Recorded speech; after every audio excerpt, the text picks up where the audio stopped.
Hi guys! This is not my typical video. We aren't really speedrunning any diseases today, which is, I know, out of the ordinary. The channel is called Speedrun Pathology, and we're not speedrunning pathology today. My bad. But it's still really interesting. Promise, stick around. I just saw the AP score distribution for the AP exam I took, so, you know, getting my mind off that by doing this. But, if you're new here, hi, welcome to the party. This is like a medical channel. I say that very loosely because it's just like some nerd talking in her room, so like take that as you will. But this isn't like a bougie channel, like we're not fancy here, like, but we like to have fun. That being said, as fun as lighthearted as I usually am in a lot of my videos, and I'm gonna try to be in this one as well, this is just like interesting topic, you know, so like viewer discretion is advised. Like we are talking about like bodies in fires and death and how like bodies behave in fires when they're dead, so you know, like viewer discretion is advised. So, as the title should clue you in, we're talking about rigor mortis, but not just any rigor mortis. This is in the context of a fire. So first I'm going to explain rigor mortis just like in general, because it's kind of like the base understanding what you need to know to understand what I'm talking about. Then I'm going to talk about how bodies behave in a fire, because it's kind of like the second building block of that. And third, kind of what happens when you mash those two together to get our main question of what I'm going to be talking about today. How does rigor mortis affect bodies in a fire? Or alternatively, how does a fire affect bodies going through rigor mortis? So jumping right in, let's define like what even is rigor mortis. Rigor and mortis meaning stiff and death in their own respective Latin roots, so effectively the stiff death. Quite on the nose because rigor mortis is characterized by the post-mortem stiffening of the muscles caused by a lack of ATP in the body. As you've probably heard in a bio class or two, ATP makes the world go round. In your muscles, you have, for lack of a better word, latches. These latches like pull on each other and contract and stuff, and this is how your muscles move. In more sophisticated words, myosin heads bind with actin filaments. So right now, you know, they're binding and releasing right now because I can move. That's really cool and stuff, but they need ATP to relax. So on their own, they can scrunch up, but if I had no ATP in my body, they couldn't relax, right? Yeah, so that's how it works. And calcium is kind of always just like doing stuff. It's kind of like the dude that no one invited to the party but like just shows up anyways because they have the address. And here is no different. So calcium's kind of involved in this part too. This part's gonna get a bit wordy, so you don't have to look at like the script to do this, but like I'll make it make sense. So after death, calcium is released into the cytosol because the sarcoplasmic reticulum breaks down. The excess calcium causes actin-myosin cross bridges to form, aka the latches, causing the stiffening of the muscles. And without ATP, it's stuck like that until the muscles decompose. This occurs about anywhere from 12 to 24 hours after death, after which it begins to undo itself in a way.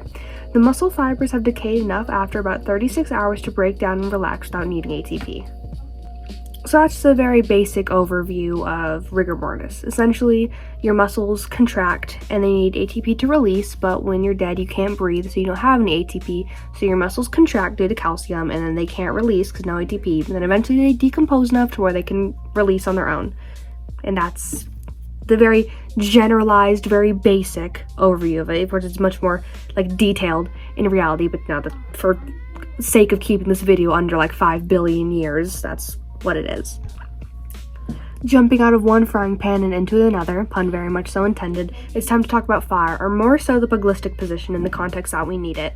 So it's substantially different from rigor mortis, but it's still very interesting. It's also referred to as boxing pose because fire victims will have their knees bent, elbows bent, forearms up to their face, and hands curled into fists. It's caused by extreme temperatures being exposed to the skin.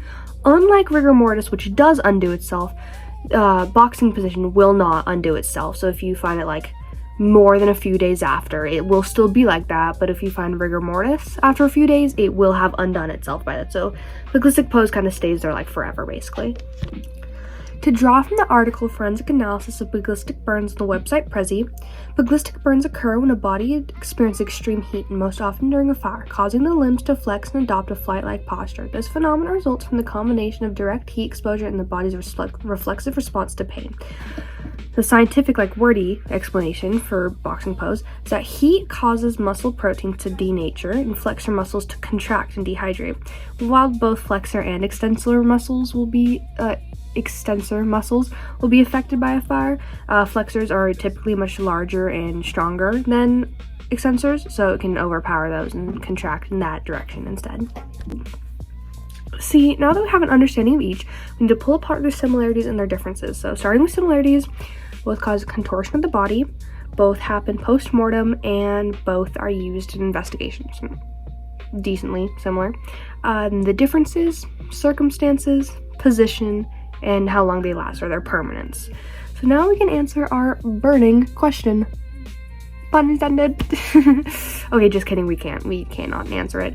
Sort of. So see, when you Google how does a body undergoing rigor mortis react in a fire, you don't get too much. You get quite a few Instagram reels explaining what rigor mortis is, and you don't get really any scientific papers or things that you can use to understand what happens. So this explanation is going to be kind of like my understanding of it, which could very well be wrong, because while I have taken classes like forensics, biology, whatever, I'm also not like a medical professional, and I'm not like someone who sees this stuff firsthand. So like I haven't gone to college, don't have my degree in this stuff, so I could be very well be wrong. So if you know more about this, like talk about it in the comments, like feel free to correct me. But this is just what I think based on the information given probably happens. So I think it's probably like a super scrunched mix of the two, right? Because in the context that I'm assuming, like realistically this would happen in, it'd be a perpetrator trying to cover up the evidence of a crime after they unalive someone. I hate saying that word unalive because it makes it sound so unserious, but YouTube censorship, right? We're trying to cover up evidence after they unalive someone. So the body is probably going to be in peak rigor mortis, or like either just entering it or just exiting it, so around peak rigor mortis. And so when the body is being burned, it's already going to be in its like super little like scrunched rigor mortis position, but then it's kind of going to change like a little bit. But then once rigor mortis starts to undo itself after the fire, it's not going to have that much room to undo itself. So it's not going to be like super scrunched, but it's going to be much more scrunched than it would be if it was just the pugilistic pose or just rigor mortis. I feel like it'd be very obvious if looking at a body, you could say, okay, this one just got burned, this one just naturally scrunched up, and this one had a combination of the two. It also helped by the fact that pugilistic pose, it's a lot more on your tendons as well, which rigor mortis doesn't really do. It kind of just affects like all your muscles as a whole. But I feel like it'd be obvious to tell, but also I'm probably not like completely correct, so yeah. Okay, that is it. Thank you for watching. Come back soon though, because Speedrun Pathology episode 6 is coming. And also because I want to go to college, I want to be able to list this as a passion project on applications. And if I have like a bajillion subscribers and a whole bunch of views, I'm gonna look pretty cool, Oh, just realized you can see my broken nail. But yeah, thanks for watching. Subscribe, like, and subscribe, and comment, and share. And thank you. Yeah. Okay, bye.